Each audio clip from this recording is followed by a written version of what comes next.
Welcome back. We have been hearing a lot of former RBI governors and economists who have worked with Dr. Manmohan Singh and have a lot of personal and professional anecdotes to share.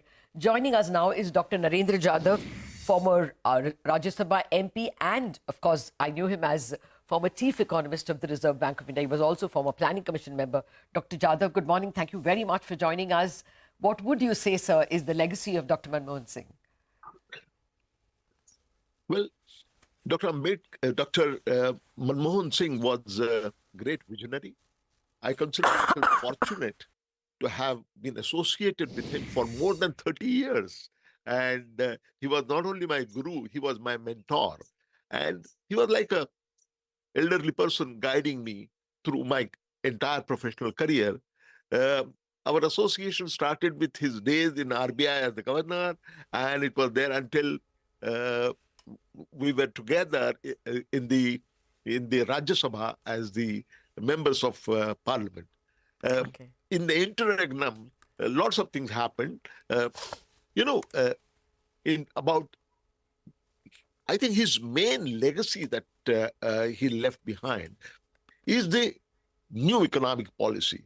What was new for us, it was not new for the world. When India faced an unprecedented macroeconomic crisis, when fiscal deficit had gone beyond any reasonable limit, when the inflation was in the range of 18, 19%, and when the foreign exchange reserves of our country had dwindled to a level of less than $1 billion.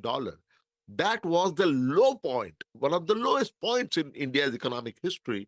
And that is where Dr. Manmohan Singh came into the picture.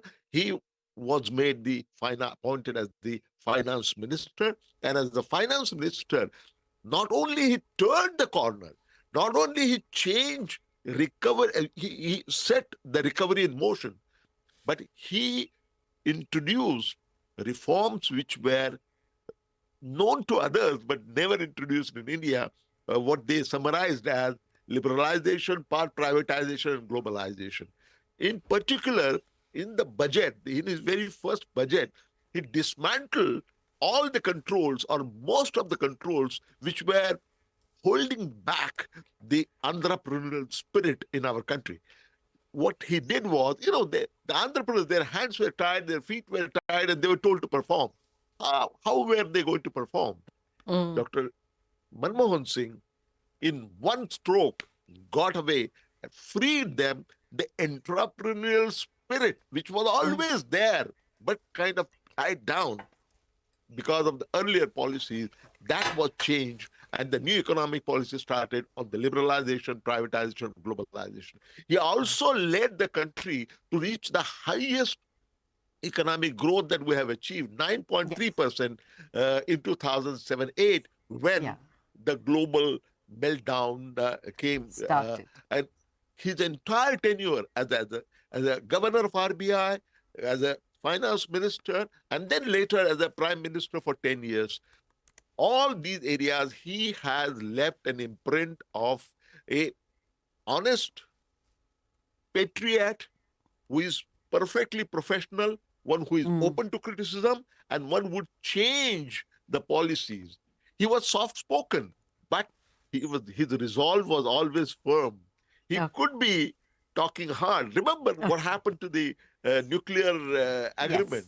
Yes. He could take strong positions, and it has been a blessing for me that throughout my professional career, his helping hand has been there as the guru or as a friend, philosopher, and guide. In fact, he called me a friend. And may I take this opportunity to speak about some personal anecdotes? Well, Dr. Jadhav, we will have a more elaborate conversation later on in the day. Thank you very much. We have a string of guests waiting by, but thank you very much for the very beautiful way in which you wrapped up all his qualities. Economist, professional, and yet an extremely humble man. Someone who was very soft-spoken but very hard in his decisions. I think you put it extremely well. Thank you very, very much, Dr. Jadhav, for the tributes you are paying to Dr. Manmohan Singh. It can only be done by someone who knows him so intimately and who knows the Indian economy so intimately.